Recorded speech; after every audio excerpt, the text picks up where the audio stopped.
Can you hear me?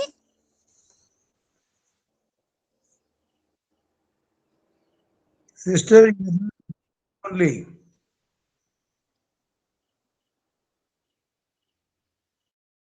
Still, they are searching for something. Sister Camlin? Wait ಮಾಡಿ ಅವರು search ಮಾಡ್ತಾ ಇದ್ದಾರೆ.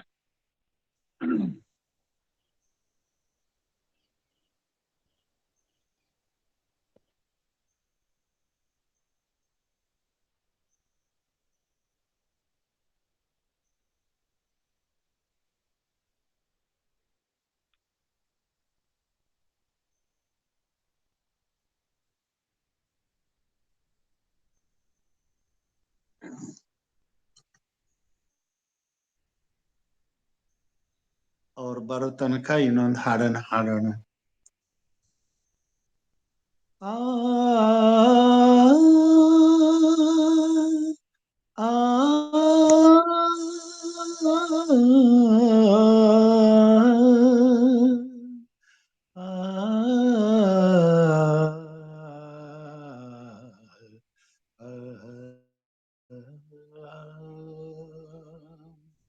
ಜೀವಿತದ ನನ್ನ ಆಶ್ರಯವು ನೀನೆ, ಜೀವಿತದ ನನ್ನ ಆಶ್ರಯವು ನೀನೆ, ನನ್ನನ್ನು ಕಾಯುವವನು ನೀನೆ, ನನ್ನನ್ನು ಕಾಯುವವನು ನೀನೆ. ಕಷ್ಟದಲ್ಲಿಯೂ ದುಃಖದಲ್ಲಿಯೂ, ಕಷ್ಟದಲ್ಲಿಯೂ ದುಃಖದಲ್ಲಿಯೂ ನನ್ನನ್ನು ನಡೆಸುವವನು ನೀನೇ, ನನ್ನನ್ನು ನಡೆಸುವವನು ನೀನೇ. ಜೀವನ ತೆರೆಗಳು ಅಲೆಯಂತೆ ಬಡಿಯಲು ದೋಣಿಯ ನಾವಿಕ ನೀನೆ ಪ್ರಭು. ಜೀವನ ಕಳೆಯುತ್ತ ನಿನ್ನನ್ನು ನೆನೆಯುತ್ತ ಜೀವಿತದಾಶಯ ನೀನೆ ಪ್ರಭು. ಜೀವಿತದ ನನ್ನ ಆಶಯವು ನೀನೆ, ಜೀವಿತದಾತನ ಆಶಯವು ನೀನೆ, ನನ್ನನ್ನು ನಡೆಸುವವನು ನೀನೆ, ನನ್ನನ್ನು ನಡೆಸುವವನು ನೀನೆ. ಹೂಗಳು ಅರಳಲು ಗಾಳಿಯು ಬೀಸಲು ಎಲ್ಲೆಡೆ ಪರಿಮಳ ಹರಡುತ್ತಿದೆ, ಜೇನಿನ ರುಚಿಗಿಂತ ವಾಕ್ಯದ ರುಚಿಯು ಹರಡಲಿ ಎಂದಲ್ಲಿ ಓ ಪ್ರಭುವೇ, ಜೇನಿನ ರುಚಿಗಿಂತ ವಾಕ್ಯದ ರುಚಿಯು ಹರಡಲಿ ಎಂದಲ್ಲಿ ಓ ಪ್ರಭುವೇ. ನಮ್ಮನ್ನು ಹಿಡಿದು ನಮ್ಮನ್ನು ಮುರಿದು, ನಮ್ಮನ್ನು ಹಿಡಿದು ನಮ್ಮನ್ನು ಮುರಿದು ಉಪಯೋಗಿಸಿಕೋ ಎನ್ನ ಪ್ರಭುವೇ, ಉಪಯೋಗಿಸಿಕೋ ಎನ್ನ ಪ್ರಭುವೇ. ಜೀವಿತದ ನನ್ನ ಆಶ್ರಯವು ನೀನೆ, ಜೀವಿತದ ನನ್ನ ಆಶ್ರಯವು ನೀನೆ, ನನ್ನನ್ನು ನಡೆಸುವವನು ನೀನೆ, ನನ್ನನ್ನು ನಡೆಸುವವನು ನೀನೆ.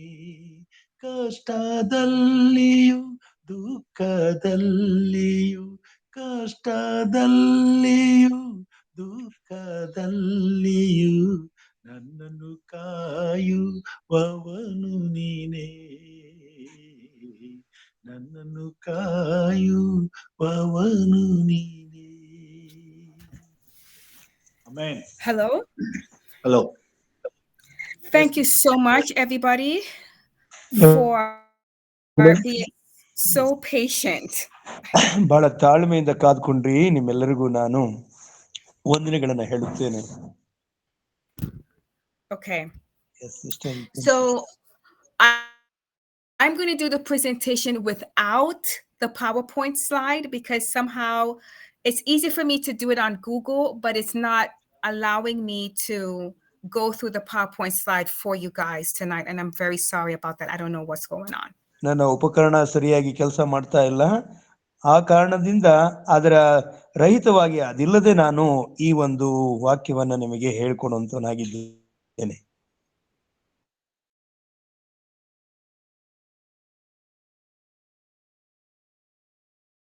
Thoughts and so much more. Thoughts and so much ಈ ದಿನ more. ನಾವು I'm going to ಈ ಬೋಧನೆಗಳ ವಿಷಯದಲ್ಲಿ ಹೆಚ್ಚಾಗಿ ತಿಳ್ಕೊಳ್ಳೋಣ.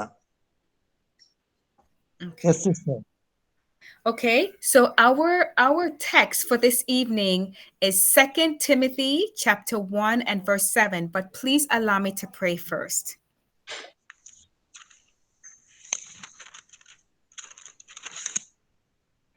Okay, you can Father, pray. Father in heaven, I thank you so much for being with us. Every time there is something that is supposed to happen to your name's honor and glory, something happens. But dear God, you know what is best and you know what will happen. Please be with us as we worship together this morning. In the name of Jesus, grant us your Holy Spirit. Amen. Amen. Okay. So our memory text is actually taken from 1 Timothy chapter 1 and verse 7. ಸ್ಮರಣ ವಾಕ್ಯವನ್ನ ಮೊದಲನೇ Timothy 1ನೇ ಅಧ್ಯಾಯ 7ನೇ ವಚನವನ್ನ ನಾವು ಆರಿಸಿಕೊಂಡಿದ್ದೇವೆ. And it reads, "For God has not given us the spirit of fear, but of power and of love and of a sound mind." Thank you. ದೇವರು ನಮಗೆ ಕೊಟ್ಟಿರುವ ಆತ್ಮವು ಬಲ, ಪ್ರೀತಿ, ಶಿಕ್ಷಣಗಳ ಆತ್ಮವನ್ನು ಹೊರತು ಹೇಳಿತನದ ಆತ್ಮವಲ್ಲ ಎಂಬುದೇ. Okay. Yes. Now this presentation is going to be short, but I'm hoping that it will lead us to think more about God. ಈ ಒಂದು ಸಂದೇಶವು ಬಹಳ ಸಂಕ್ಷಿಪ್ತವಾಗಿರುತ್ತದೆ. ಆದಾಗ್ಯೂ ದೇವರು ನಮಗೆ ಹೆಚ್ಚಿನ ಪರಿಜ್ಞಾನವನ್ನು ಕೊಡುವಂತವನಾಗಿರುತ್ತಾನೆ. Okay, so I do have a question for you. Can any of us put a thought in our head? Can we generate our own thoughts? Yes or no? ನಮ್ಮ ಆಲೋಚನೆಗಳನ್ನ ನಾವು ಮಾಡಿಕೊಳ್ಳಬಹುದಲ್ಲವೇ? ಹೌದು ಅಥವಾ ಇಲ್ಲವೋ? Yes. Yes, the We can thought put, comes. you think we can put our thoughts in our own heads? Yes. Okay. The answer is actually no, we cannot do that. So, ಆದ್ರೆ ಅದನ್ನ ಮಾಡ್ಲಿಕ್ಕೆ ಆಗೋದಿಲ್ಲ. okay. So then what are the influences of our minds if we cannot do it ourselves? ನಾವು ನಮ್ಮಷ್ಟಕ್ಕೆ ನಮ್ಮ ಆಲೋಚನೆಗಳ ಮಾಡ್ಕೊಳ್ಳಿಕ್ ಆಗೋದಿಲ್ಲ ಅಂತ ನಾವು ನೋಡ್ತೇವೆ ನೋಡಿ. Okay. Now I know you said yes, but let me explain this. We cannot put our thoughts in our own heads because we don't influence that. ನಮ್ಮ ಒಂದು ಆಲೋಚನೆಗಳನ್ನ ನಾವೇ ಮಾಡಿಕೊಳ್ಳಲಾರೆವು. Pardon me, sister. Will you repeat it this? Because we just cannot do that. I'll explain. ಇದನ್ನ ನಾವು ಮಾಡ್ಕೊಳಕ್ ಆಗಲ್ಲ. ಅದನ್ನ ನಿಮ್ಗೆ ವಿವರಿಸ್ತೇನೆ. So while I'm explaining, I also want us to think about how powerful are the influences for our thoughts. ನಮ್ಮ ಒಂದು ಆಲೋಚನೆ ಮೇಲೆ ಎಂತ ಒಂದು ಪರಿಣಾಮವನ್ನ ಬೀರುತ್ತದೆ ಎಂಬುದನ್ನ ನಾವು ಕೊಳ್ಳೋಣ. Okay. Now it is very, very powerful. In truth, there is only one of two things that can influence our thoughts. ಎರಡು ವಿಷಯಗಳಲ್ಲಿ ಒಂದು ನಮ್ಮ ಒಂದು ಆಲೋಚನೆಯನ್ನ ಬಹಳವಾಗಿ ಪ್ರಭಾವಿಸುವಂತದ್ದಾಗಿದೆ. Okay. Because we cannot do anything of ourselves, It's the same thing. We cannot put our own thoughts in our heads. ನಮ್ಮಷ್ಟಕ್ಕೆ ನಾವು ಏನೂ ಮಾಡಿಕೊಳ್ಳಲಾರದ ಪರಿಸ್ಥಿತಿಯು ಮನುಷ್ಯರಾದ ನಮಗಿರುವಾಗ ನಮ್ಮ ಆಲೋಚನೆಗಳನ್ನು ಸಹ ನಾವು ನಮ್ಮಷ್ಟಕ್ಕೆ ಏನೂ ಮಾಡಿಕೊಳ್ಳಲಾರೆವು. And so this shows us how dependent we are upon God. ನಾವು ಈ ವಿಷಯದಲ್ಲಿ ದೇವರ ಮೇಲೆ ಎಷ್ಟೊಂದು ಅವಲಂಬಿತವಾಗಿರಬೇಕಾಗುತ್ತದೆ ಎಂಬುದನ್ನು ತಿಳಿಯೋಣ. Right. Now, Philippians chapter 2 and verse 13 says this. Philippians chapter 2 and verse 13 says, "For it is God which worketh in you both to will and to do of his good pleasure." ಕೊಲೊಸ್ಸೆಯವರಿಗೆ ಬರೆದ ಪತ್ರಿಕೆ 2ನೇ ಅಧ್ಯಾಯ 13ನೇ ವಚನ ನಮಗೆ ಹೇಳುವಂತದ್ದಾಗಿದೆ. Is it not Colossians? Philippians. ಫಿಲಿಪಿಯರಿಗೆ ಬರೆದ ಪತ್ರಿಕೆ 2ನೇ ಅಧ್ಯಾಯ 13. Yes. No? Yes. Correct. ದೇವರು ತನ್ನ ಸುಚಿತ್ತವನ್ನು ನೆರವೇರಿಸಬೇಕೆಂದು ನಿಮ್ಮಲ್ಲಿ ಉದ್ದೇಶವನ್ನು ಪ್ರಯತ್ನವನ್ನು ಉಂಟು ಮಾಡುವನಾಗಿದ್ದಾನೆ. Yes, sister. Right. To will means that we must first think and determine to do something. ಇಲ್ಲಿ ನಾವು ಅವನ ಚಿತ್ತವನ್ನ ಅರ್ಥ ಮಾಡ್ಕೊಳ್ಬೇಕು ಅಂತಂದ್ರೆ ನಾವು ಯಾವುದಾದ್ರೂ ಒಂದನ್ನ ನಾವು ಆಲೋಚಿಸುವುದಕ್ಕೆ ತೊಡಗಬೇಕಾಗುತ್ತೆ. Therefore, this word will in the text simply means both to think with the determination to do something. ಇಲ್ಲಿ ಆತನ ಸುಚಿತ್ತವನ್ನ ನೆರವೇರಿಸಬೇಕಾಗಿರುವುದರಿಂದ ಉದ್ದೇಶವನ್ನ ಪ್ರಯತ್ನವನ್ನ ಉಂಟು ಮಾಡುತ್ತಾನೆ ಎಂಬುದಾಗಿ ತಿಳ್ಕೊಳ್ಬೇಕಾಗಿದೆ. For example, if you look in Daniel chapter 1 and verse 8, if you can find that, Daniel chapter 1 and verse 8. ದಾನಿಯೇಲ 1ನೇ ಅಧ್ಯಾಯ 8ನೇ ವಚನ. Yes, go ahead, okay. Sister. Okay, we read that Daniel, after he learned that he would be eating from the king's food, which was dedicated to idols first, he determined or purposed in his heart that he will not defile himself with the king's meat. ಇಲ್ಲಿ ದಾನಿಯೇಲನು ತಾನು ರಾಜನ ಭೋಜನ ಪದಾರ್ಥಗಳನ್ನು ತಿಂದು ರಾಜನು ಕುಡಿಯುವ ದ್ರಾಕ್ಷಾರಸವನ್ನ ಕುಡಿದು ತನ್ನನ್ನು ಅಶುದ್ಧ ಮಾಡಿಕೊಳ್ಳಬಾರದೆಂದು ನಿಶ್ಚಯಿಸಿ ಕಂಚುಕಿಯರ ಅಧ್ಯಕ್ಷನಿಗೆ ಆತನು ನಾನು ಅಶುದ್ಧನಾಗಲಾರೆ ಕ್ಷಮಿಸು ಎಂದು ವಿಜ್ಞಾಪಿಸುತ್ತಾನೆ. Okay, this word purposed has the same meaning as the word will in Philippians 2 and verse 13. ಅಲ್ಲಿ ದೇವರ ಸುಚಿತ್ತ ಎಂಬುದನ್ನ ನಾವು ಏನು ಓದ್ಕೊಳ್ತೀವೋ ಇಲ್ಲಿ ದಾನಿಯೇಲನು ತಾನು ಅಶುದ್ಧ ಮಾಡ್ಕೊಳ್ಬಾರ್ದು ಅಂತ ನಿಶ್ಚಯ ಮಾಡ್ಕೊಳ್ತಾನಲ್ಲ, ಆ ಎರಡು ಪದವು ಒಂದೇ ಅರ್ಥವನ್ನ ಕೊಡುವಂತದ್ದಾಗಿದೆ. Yes. Right. Okay, so when we think of God putting the thoughts in our minds, we must remember that he is one of two that can influence our thoughts. ನಮಗೆ ಯಾವುದಾದ್ರೂ ಆಲೋಚನೆಯು ನಮ್ಮ ಮನಸ್ಸಿನಲ್ಲಿ ಬಂದೆ ಅಂತ ಅಂದ್ರೆ ದೇವರು ತಾನೇ ಆ ಒಂದು ಆಲೋಚನೆಗಳನ್ನ ನಮ್ಮ ಮನಸ್ಸಿನಲ್ಲಿ ನಮ್ಮ ಹೃದಯದಲ್ಲಿ ಹುಟ್ಟಿಸುವನಾಗಿದ್ದಾನೆ ಅಂತ ತಿಳ್ಕೋಬೇಕು. In the book Mind, Character, and Personality, book 2. ಈ ಒಂದು ಪುಸ್ತಕ which one text? Is it text from Bible? No, this is from the book, from Ellen G. White's book, Mind, Character, and Personality. ಇದು Ellen white ಅಮ್ಮನವರ ಒಂದು ಪುಸ್ತಕ. ಇದನ್ನ ಅವರು ಉಲ್ಲೇಖ ಮಾಡ್ತಾ ಇದ್ದಾರೆ. It says that our thoughts and our feelings combined is what makes up our character. ನಮ್ಮ ಆಲೋಚನೆಗಳು ಮತ್ತು ನಮ್ಮ ಅನಿಸಿಕೆಗಳು ಅಂದ್ರೆ ಭಾವನೆಗಳು ಎರಡು ಸೇರಿ ನಮ್ಮ ಒಂದು ಗುಣ ಸ್ವಭಾವವನ್ನ ರೂಪಿಸುವಂತದ್ದಾಗಿವೆ. But we must first make the decision to do what God wants us to do. ನಾವು ದೇವರು ಏನು ಮಾಡಬೇಕು ಅಂತ ಅವನು ನಮ್ಮಲ್ಲಿ ಉದ್ದೇಶಿಸುತ್ತಾನೋ ಅದನ್ನ ನಾವು ಮನಸ್ಸಿಗೆ ತಂದುಕೊಳ್ಬೇಕು ಮೊದಲು.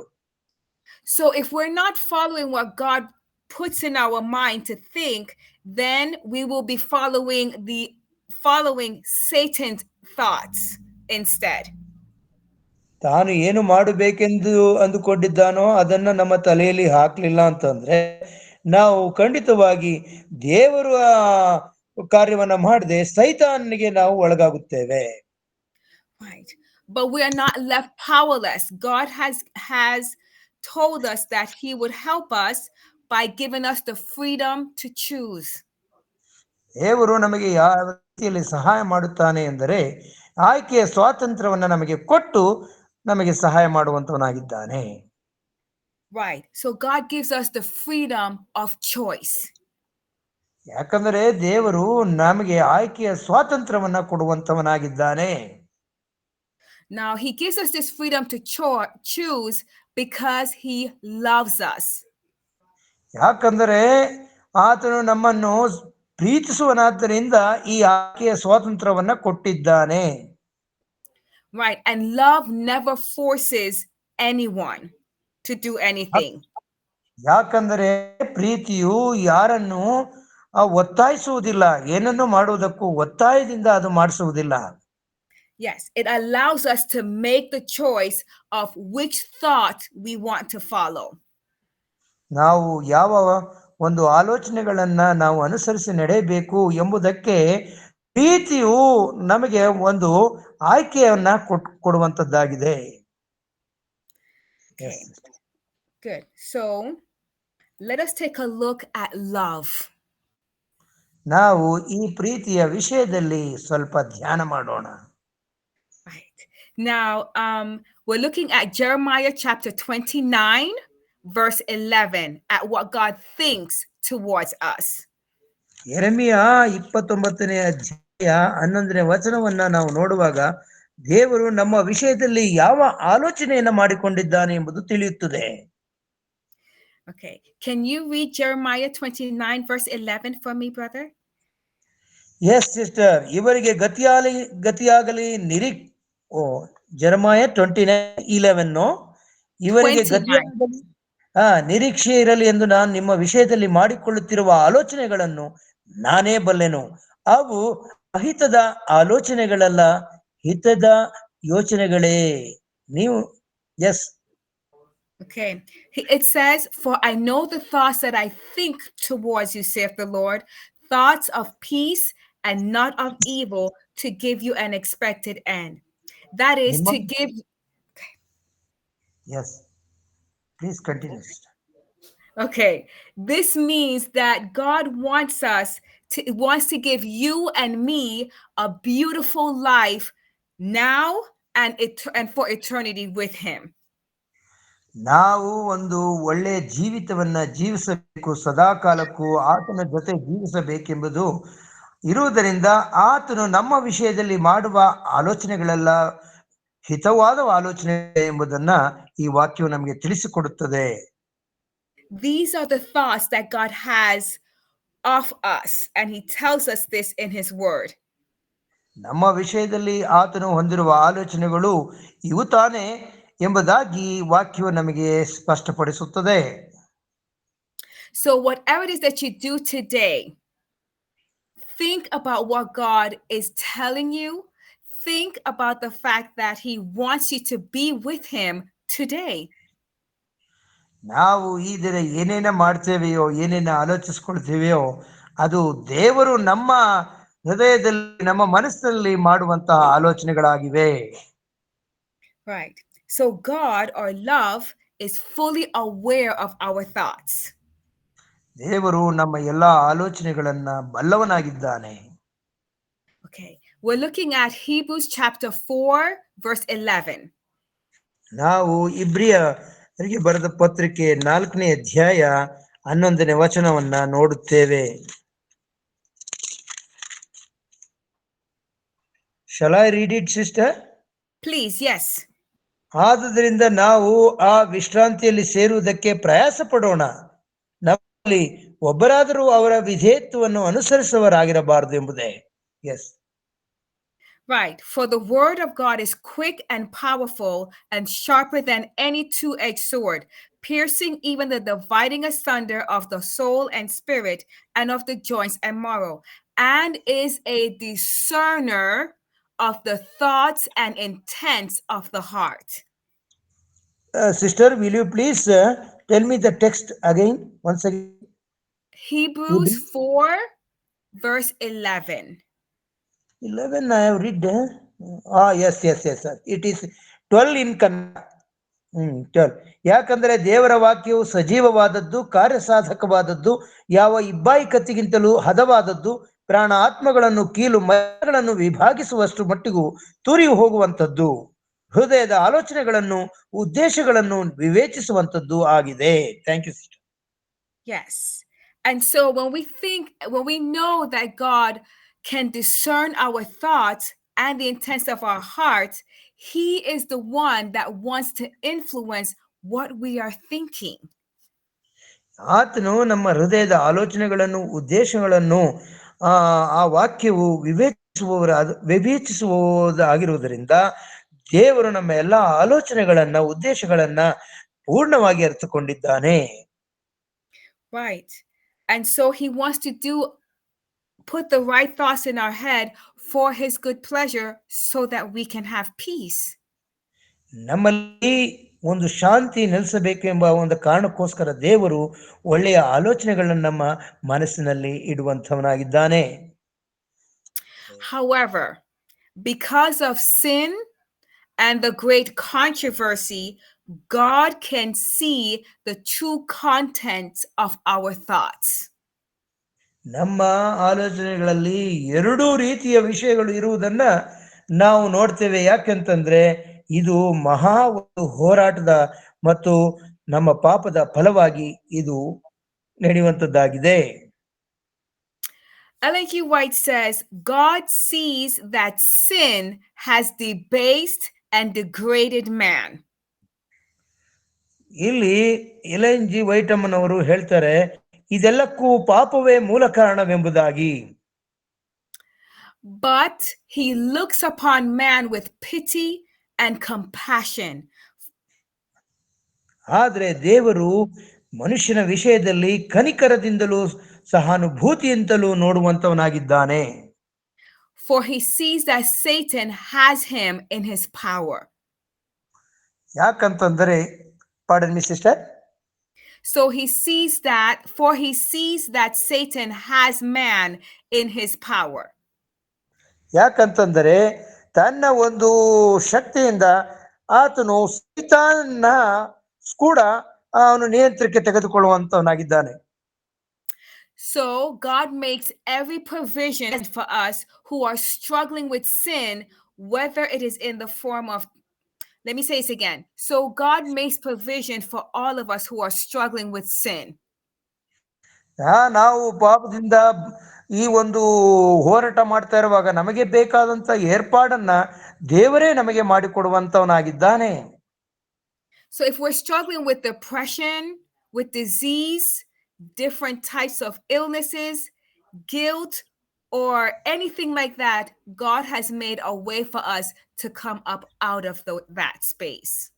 ನಾವು ಕಷ್ಟ ಸಂಕಟಗಳಲ್ಲಿರುವಾಗ, ರೋಗ ರುಜಿನಗಳಲ್ಲಿ ನರಳುತ್ತಿರುವಾಗ ಪ್ರತಿಯೊಂದಕ್ಕೂ ದೇವರೇ ಒಂದು ಮಾರ್ಗವನ್ನ ಅದರಿಂದ ಬಿಡಿಸುವಂತ ಪರಿಹರಿಸುವಂತ ಮಾರ್ಗವನ್ನ ಮಾಡುವಂತವನಾಗಿದ್ದಾನೆ. Okay, and so because he loves us so much, he knows how the enemy is working against us. ಆತನು ನಮ್ಮನ್ನು ಬಹಳವಾಗಿ ಪ್ರೀತಿಸುತ್ತಿರುವುದರಿಂದ ವೈರಿಯಾದ ಸೈತಾನನು ನಮಗೆ ವಿರುದ್ಧವಾಗಿ ಏನೇನು ಮಾಡ್ತಾನೆ ಅನ್ನೋದು ಅವನಿಗೆ ಚೆನ್ನಾಗಿ ಗೊತ್ತಿದೆ. I have a question for you. ನಿಮಗೆ ಒಂದು ಪ್ರಶ್ನೆಯನ್ನು ನಿಮ್ಗೆ ಕೇಳಲಿಕ್ಕೆ ನಾನು ಇಷ್ಟಪಡ್ತೇನೆ. Can Satan read our thoughts? ನಮ್ಮ ಒಂದು ಆಲೋಚನೆಗಳನ್ನು ಸೈತಾನನು ನಿಯಂತ್ರಿಸಬಲ್ಲನೆ? Yes or no?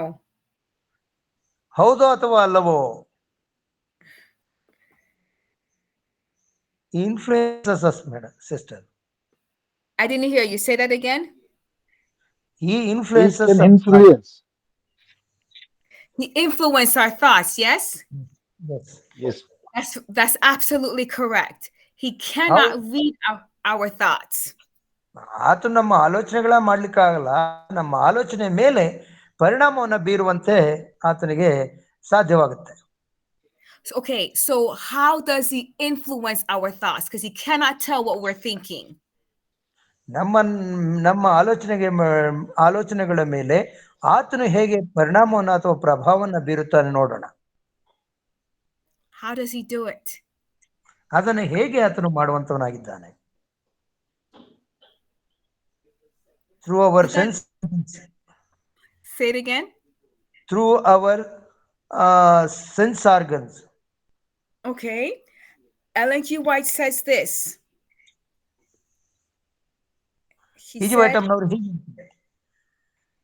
She said, Satan cannot read our thoughts, but he sees our actions. He hears our words. ಸೈತಾನು ನಮ್ಮ ಆಲೋಚನೆಗಳನ್ನ ತಿಳಿದುಕೊಳ್ಳಲಾರ, ಆದ್ರೆ ನಮ್ಮ ಒಂದು ಕ್ರಿಯೆಗಳನ್ನ, ನಮ್ಮ ಮಾತುಗಳನ್ನ ಆತನು ಅರ್ಥ ಮಾಡ್ಕೊಳ್ತಾನೆ. And from his long knowledge of the human family, he can shape his temptations to take advantage of our weak points of character.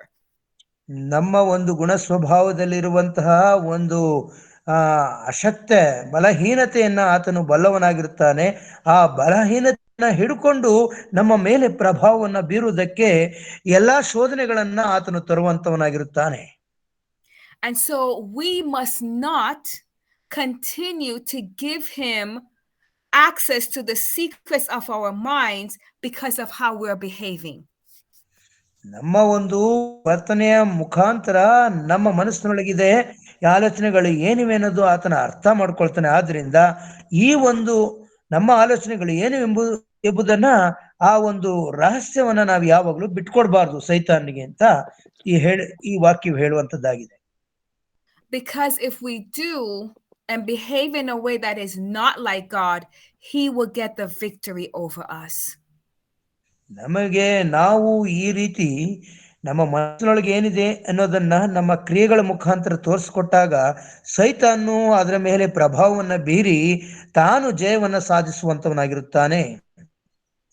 Okay. We are told that he watches to catch every impression that will make us wise unto salvation. I'll say that again. He watches to catch every impression, every thought that will make us wise unto salvation. ನಾವು ರಕ್ಷಣೆಗೆ ಬೇಕಾಗಿರುವಂತಹ ಪರಿಜ್ಞಾನದ ವಿಷಯದಲ್ಲಿ ಏನ್ ಮಾಡ್ತೇವೋ ಅದೆಲ್ಲವನ್ನ ನಾವು ಮಾಡುವ ಆಲೋಚನೆಗಳನ್ನ ಆತನು ನಮ್ಮ ಕ್ರಿಯೆಗಳಲ್ಲಿ ಏನಿದೆ, ನಾವು ಹೇಗೆ ಪ್ರವರ್ತಿಸ್ಕೊಳ್ತೇವೆ ಅನ್ನೋದನ್ನ ಬಹಳ ಎಚ್ಚರದಿಂದ ಆತನು ಗಮನಿಸುತ್ತಾ ಇರ್ತಾನೆ, ಯಾರು ಸೈತಾನನು.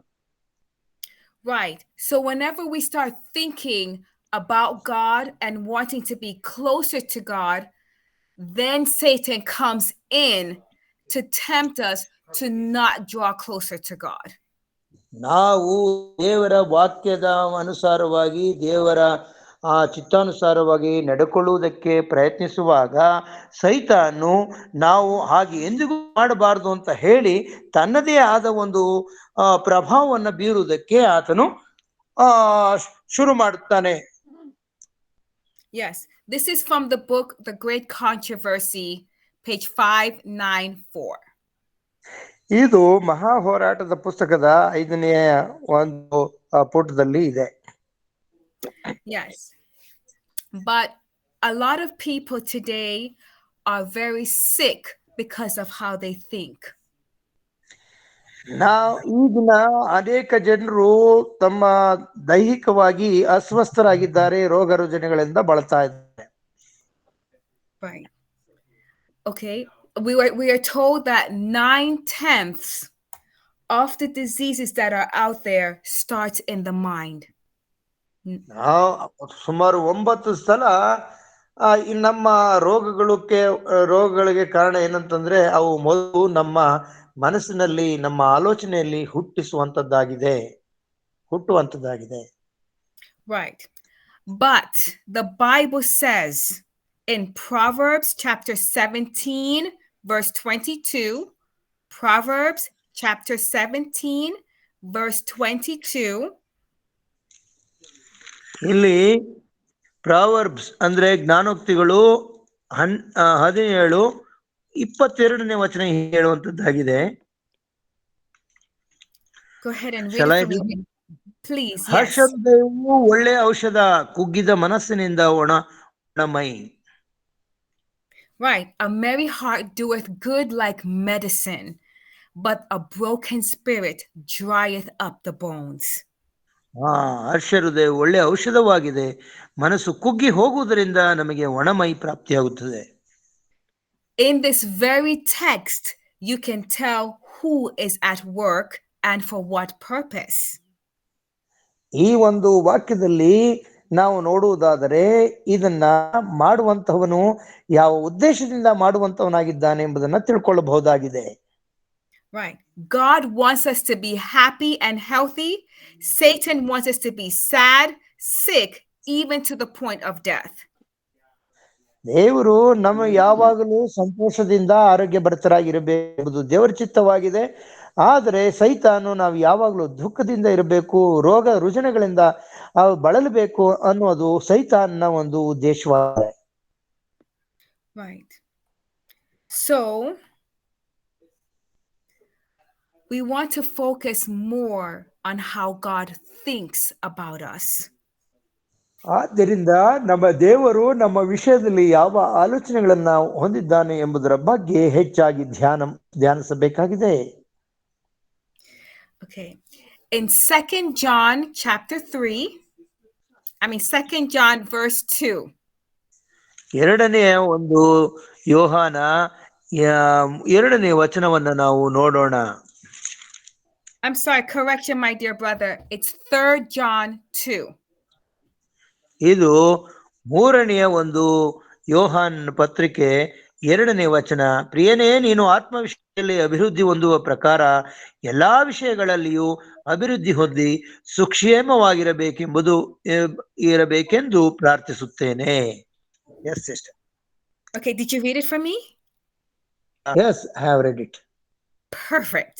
Beloved, I wish above all things that thou mayest prosper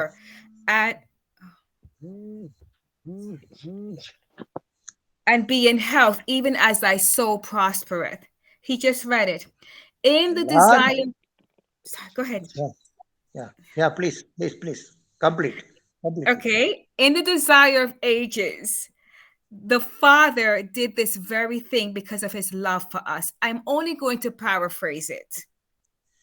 ಇಲ್ಲಿ ಡಿಸೈರ್ ಆಫ್ ಏಜಸ್ ಎಂಬ ಪುಸ್ತಕದಲ್ಲಿ ದೇವರು ನಮಗೋಸ್ಕರ ತನ್ನ ಪ್ರೀತಿಯಿಂದ ಏನು ಮಾಡುವಂತವನಾಗಿದ್ದಾನೆ ಎಂಬುದನ್ನ ನಾವು ತಿಳ್ಕೊಳ್ಳೋಣ. Okay. This is what God did because of his thoughts towards us and his love towards us. This is what he did. ಆತನು ನಮ್ಮ ಮೇಲೆ ಪ್ರೀತಿ ಇಟ್ಟಿರುವುದರಿಂದ ಏನು ತಾನೇ ಆತನು ಮಾಡಿದ್ದಾನೆ ನೋಡೋಣ. He took all the treasuries of heaven and gave them to Christ. ಆತನು ಆ ಪರಲೋಕದ ಎಲ್ಲಾ ಒಂದು ನಿಧಿಗಳನ್ನ ಆತನು ಯೇಸು ಕ್ರಿಸ್ತನ ರೂಪದಲ್ಲಿ ಕೊಟ್ಟಂತವನಾಗಿದ್ದಾನೆ. And he said, ಆತನೇ ಹೇಳುತ್ತಾನೆ, all these are for man. ಇವೆಲ್ಲವೂ ಮನುಷ್ಯನಿಗೋಸ್ಕರ ಎಂಬುದಾಗಿ ಹೇಳುತ್ತಾನೆ. Use these gifts to convince him that there is no love greater than mine in the earth or in heaven. ಈ ಒಂದು ವರಗಳನ್ನೆಲ್ಲ ಆತನು ನಮಗೆ ಸುರಿಸಿರಲಾಗಿ ಆತನು ನಮಗೆ ತೋರಿಸುವಂತಹ ಒಂದು ಪ್ರೀತಿಯನ್ನ ಯಾವುದಕ್ಕೂ ಹೋಲಿಸಲು ಸಾಧ್ಯವಿಲ್ಲ, ಪರಲೋಕದಲ್ಲಿ ಆಗಲಿ ಭೂಲೋಕದಲ್ಲಿ ಆಗಲಿ. Tell him that his greatest happiness will be found in loving me. ಆತನು ಅವನ ದೊಡ್ಡ ಒಂದು ಸಂತೋಷ ಏನು ಅಂತಂದ್ರೆ ನನ್ನನ್ನ ಬಹಳವಾಗಿ ಪ್ರೀತಿಸುವಂತದ್ದೇ ಆತನಿಗೆ ಒಂದು ಸಂತೋಷ ಕೊಡುವಂತ ವಿಷಯವಾಗಿದೆ. Yes, this is from the Desire of Ages, page 57, paragraph 1. Desire of ages 57ನೇ ಪುಟ ಮೊದಲನೇ ಒಂದು ಪ್ಯಾರಾಗ್ರಾಫ್ ನಲ್ಲಿ ಇದನ್ನ ನಾವು ನೋಡ್ತೇವೆ. And the way we show our love back to God is by our... is by our obedience to him. ನಮ್ಮ ಪ್ರೀತಿಯನ್ನು ನಾವು ಹೇಗೆ ಆತನಿಗೆ ವ್ಯಕ್ತಪಡಿಸಬಹುದಾಗಿದೆ ಎಂದರೆ ಆತನ ವಾಕ್ಯಗಳಿಗೆ ವಿಧೇಯರಾಗುವಂತ ಇದರ ಮೂಲಕ ನಾವು ವ್ಯಕ್ತಪಡಿಸಬಹುದಾಗಿದೆ. It would be our obedience to the moral laws, the 10 Commandments, and the health laws. ನಾವು ದೇವರಿಗೆ ಪ್ರೀತಿಯನ್ನ ಹೇಗೆ ತೋರಿಸಬಹುದು ಎಂದರೆ ಆತನ 10 ಆಜ್ಞೆಗಳನ್ನ ಪಾಲಿಸುವುದರಿಂದ ಹಾಗೂ ಆರೋಗ್ಯ ನಿಯಮಗಳನ್ನ ಪಾಲಿಸುವುದರಿಂದ. And there are 2 ways we can actually make sure that we are obeying and loving him. ಆತನನ್ನ ಪ್ರೀತಿಸುತ್ತೇವೆ, ಆತನಿಗೆ ವಿಧೇಯರಾಗಿದ್ದೇವೆ ಎಂಬುದನ್ನ ನಾವು 2 ರೀತಿಯಲ್ಲಿ ನಾವು ಪ್ರಕಟಿಸಿಕೊಳ್ಳಬಹುದಾಗಿದೆ. One is by abiding in him through reading the Bible and prayer. ನಾವು ಒಂದನೆಯದಾಗಿ ಸತ್ಯವೇದದ ವಾಕ್ಯಗಳನ್ನ ಓದುತ್ತಾ ಪ್ರಾರ್ಥಿಸುತ್ತಾ ಆತನಲ್ಲಿ ನೆಲೆಗೊಳ್ಳುವುದರಿಂದ. And the second is us being mindful of what we are thinking. Pardon me, sister. Second one. The second way is for us to be mindful about what we are thinking. ನಾವು ಯಾವುದನ್ನ ಮಾಡ್ತೇವೆ, ಯಾವ ಆಲೋಚನೆಗಳನ್ನ ಮಾಡ್ತೇವೆ, ಅದರಲ್ಲಿ ಹೆಚ್ಚಿನ ಒಂದು ಗಮನವನ್ನು ಹರಿಸುವುದರಿಂದ. Yes. And so when we are reading the Bible and praying, we want to pray the way Jesus prayed. ನಾವು ಸತ್ಯವೇದವನ್ನು ಓದುವಾಗ ಪ್ರಾರ್ಥಿಸುವಾಗ ಯಾವ ರೀತಿ ಯೇಸು ಕ್ರಿಸ್ತನು ಮಾಡಿದನು ಹಾಗೆ ನಾವು ಮಾಡಬೇಕು. Okay. And the way Jesus prayed, ಯಾವ ರೀತಿಯಲ್ಲಿ ಯೇಸು ಕ್ರಿಸ್ತನು ಪ್ರಾರ್ಥಿಸಿದನು ಎಂದರೆ, yes sister please, is that he had a place to pray. ಆತನು ಒಂದು ಸ್ಥಳಕ್ಕೆ ಹೋಗಿ ಅಲ್ಲಿ ಪ್ರಾರ್ಥನೆ ಮಾಡ್ತಾ ಇದ್ದನು. Yes, I'm not going to give the passages, but he had a place to pray. He had a time to pray. ಆತನು ಒಂದು ಪ್ರಾರ್ಥನೆಗೋಸ್ಕರ ವಿಶೇಷವಾಗಿ ಒಂದು ಸ್ಥಳದಲ್ಲಿ ಪ್ರಾರ್ಥಿಸಿದನು. ಆತನು ಒಂದು ಗೊತ್ತಾದ ಸಮಯದಲ್ಲಿ. He also prayed out loud where God could hear him. ಆತನು ಬಾಯಿ ತೆರೆದು ಪ್ರಾರ್ಥನೆಯನ್ನ ಮಾಡ್ತಾ ಇದ್ದನು. And it is because he was praying out loud to his Father, that is why the disciples came and heard him pray and say, Jesus, teach us how to pray. ಆದ್ದರಿಂದ ಅಲ್ಲಿ ಶಿಷ್ಯರು ಆತನ ಬಳಿಗೆ ಬಂದು, ಯೇಸುವೆ ನಾವು ಹೇಗೆ ಪ್ರಾರ್ಥನೆ ಮಾಡಬೇಕು ಅನ್ನೋದನ್ನ ಕಲಿಸು ಅಂತ ಕೇಳಿದ್ರು.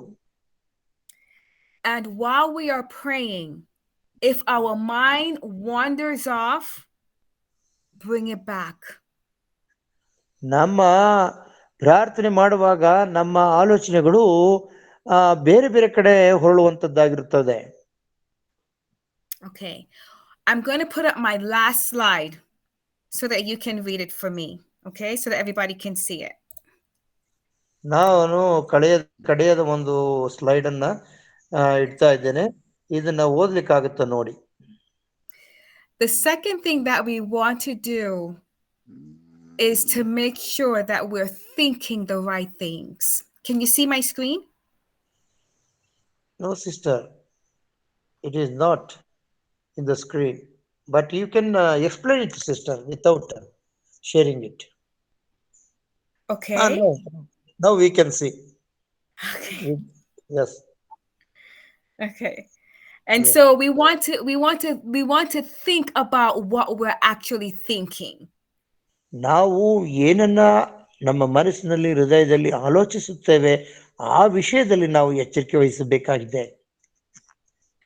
Remembering that it is God who puts in us what we should be thinking. ನಾವು ಏನನ್ನ ಮಾಡಬೇಕು ಎಂಬುದನ್ನ ದೇವರು ನಮ್ಮ ಮನಸ್ಸಿನೊಳಗೆ ಹುಟ್ಟಿಸುವಂತವನಾಗಿದ್ದಾನೆ. Okay. So I'm going to ask if you can read Philippians 4 verse 8. ಇಲ್ಲಿ ಫಿಲಿಪಿಯದವರಿಗೆ ಬರೆದ ಪತ್ರಕ್ಕೆ 4ನೇ ಅಧ್ಯಾಯ 8ನೇ ವಚನವನ್ನ ಓದಬೇಕು ಅಂತ ನಿಮ್ಮನ್ನ ಕೇಳ್ಕೊಳ್ತೇನೆ. Okay. Before you read, Before you read, let me just say, whenever we get angry, whenever we get upset, whenever we get sad or depressed, we want to remember this verse. ನಾವು ಯಾವಾಗ ದುಃಖ ನಮ್ಗೆ ಉಂಟಾಗುತ್ತೋ, ಯಾವಾಗ ನಮಗೆ ಬೇಸರ ಉಂಟಾಗುತ್ತೋ, ಯಾವಾಗ ನಮಗೆ ಆ ಕೋಪ ಉಂಟಾಗುತ್ತೋ, ಆವಾಗ ಇದನ್ನು ನಾವು ಮಾಡಬೇಕಾಗಿದೆ, ಇದನ್ನು ನಾವು ಜ್ಞಾಪಿಸ್ಕೊಳ್ಬೇಕಾಗಿದೆ. Go ahead and read it for me, please. Yes, ಕಡೆ ಮಾತೇನೆಂದರೆ, ಸಹೋದರರೇ, ಯಾವುದು ಸತ್ಯವೂ ಮಾನ್ಯವೂ ನ್ಯಾಯವೂ ಪ್ರೀತಿಕರವೂ ಮನೋಹರವೂ ಆಗಿದೆಯೋ, ಯಾವುದು ಸದ್ಗುಣವಾಗಿದೆಯೋ, ಯಾವುದು ಕೀರ್ತಿಗೆ ಯೋಗ್ಯವೋ ಅವೆಲ್ಲವುಗಳನ್ನು ಲಕ್ಷ್ಯಕ್ಕೆ ತಂದುಕೊಳ್ಳಿರಿ ಎಂಬುದೇ. S sister. Yes. And so we want to make sure that we're thinking on everything that is true, honest, just, pure, lovely, of a good report, and just keep thanking and praising God. ನಾವು ಯಾವಾಗಲೂ ಆಲೋಚಿಸುವಾಗ ಯಾವುದು ಸತ್ಯವಾಗಿರುತ್ತೋ, ಮಾನ್ಯವಾಗಿದೆಯೋ, ನ್ಯಾಯವು ಶುದ್ಧವಾಗಿರುತ್ತೋ, ಪ್ರೀತಿ ಕರವೂ ಮನೋಹರವಾಗಿದೆಯೋ, ಯಾವುದು ಸದ್ಗುಣವಾಗಿದೆಯೋ, ಯಾವುದು ಕೀರ್ತಿಗೆ ಯೋಗ್ಯವೋ ಅವೆಲ್ಲವನ್ನ ನಾವು ಲಕ್ಷ್ಯಕ್ಕೆ ತಂದುಕೊಂಡು ಆಲೋಚಿಸಬೇಕಾಗಿದೆ. So let's just go and be mindful of the thoughts that comes to our minds today and let it be glorifying to God. ನಮ್ಮ ಒಂದು ಹೃದಯಕ್ಕೆ, ನಮ್ಮ ಮನಸ್ಸಿಗೆ ಬರುವಂತ ಪ್ರತಿಯೊಂದು ಆಲೋಚನೆಗಳ ವಿಷಯದಲ್ಲಿ ನಾವು ಎಚ್ಚರ ವಹಿಸೋಣ. ಈ ಒಂದು ಆಲೋಚನೆಗಳಿಂದ, ನಮ್ಮ ಆಲೋಚನೆಗಳಿಂದ ದೇವರನ್ನ ಘನಪಡಿಸೋಣ, ಆತನ ಮಹಿಮೆ ಪಡಿಸೋಣ ಎಂಬುದನ್ನ ಪ್ರಾರ್ಥನೆಯಾಗಿದೆ. Amen. That's Amen. Amen. Thank you for the message. Beautiful message. Amen. Okay. I'm pretty much finished. Do you want to pray for us, please?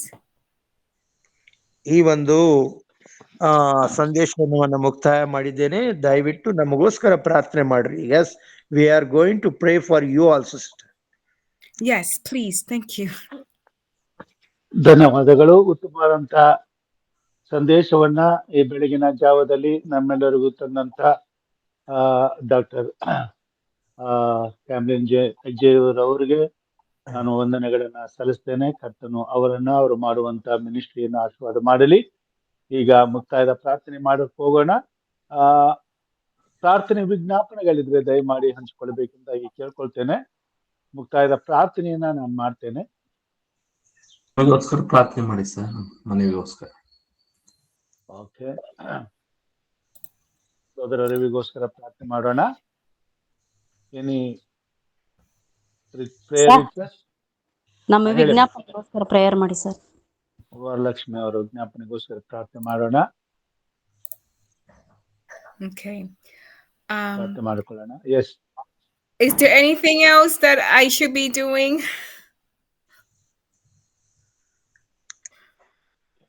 You can pray. Okay.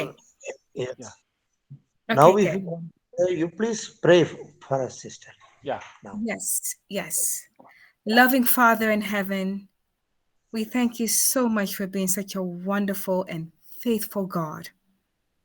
We ask, dear Father, for your Holy Spirit. You said in your word that, and in the spirit of prophecy, that we should pray for the Holy Spirit to be more like you, so that we may walk on the path that only leads to you. But Father, we don't want to walk on this path by ourselves. We want to go with all of our brothers and sisters, even those who do not know you. We want to be used by you so that they may come to know you, dear God, because this is how we lay up treasures in heaven for ourselves. Lord, you say there will not be one crown without a gem. And those gems are those souls that we actually go out and seek.